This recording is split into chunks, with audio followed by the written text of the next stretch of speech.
Well, I must say that it's not an isolated case. It's part of the wider investigation concerning the whole issue of the Halliburton scam.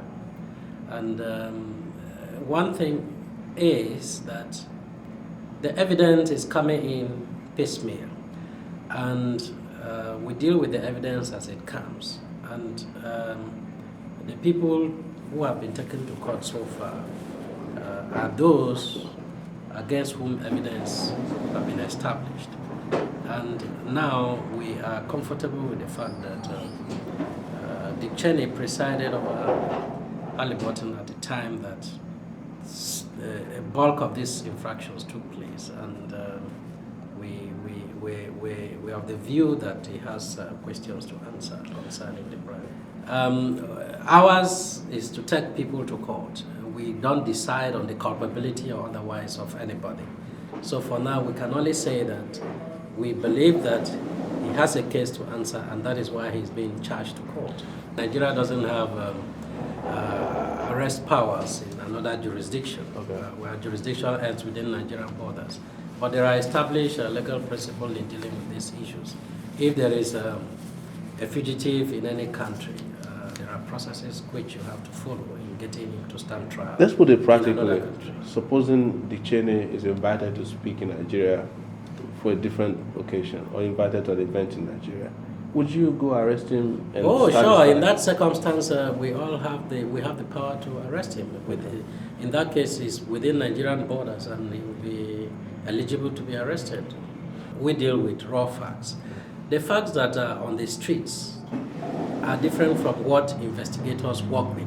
In as much as facts on the street will be helpful, what an investigator is looking for in terms of pressing charges is different from general statements that we believe that this Mr. A was involved, we believe that bribes were given to Mr. B.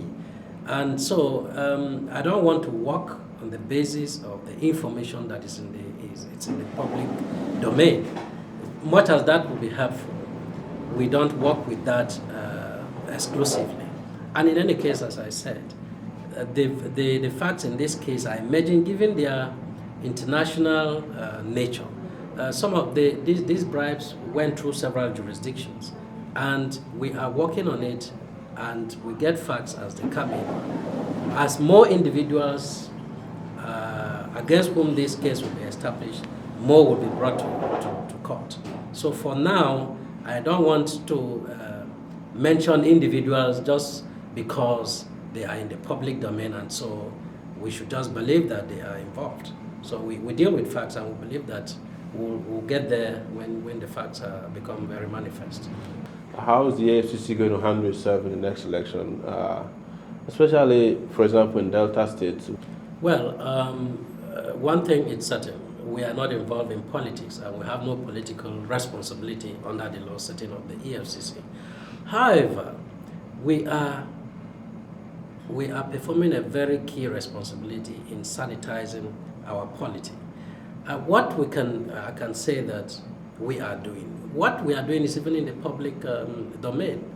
Certain individuals who have criminal charges in the courts, it is within the powers of the parties to field candidates. We know that the law is clear that until a man is convicted, but the point we were trying to put forward across to political parties is that if a man has strong suspicions of criminal allegations against him, it is advisable not to field such candidates, because if at the end of the day the courts convict such a person, it will become problematic for the party. But it's more of an advice. They are at liberty not to take.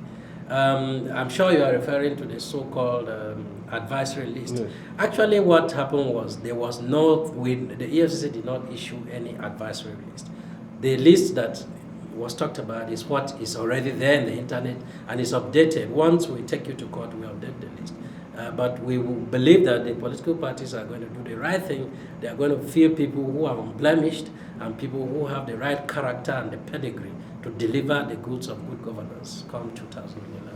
Thank you very much for Thank you.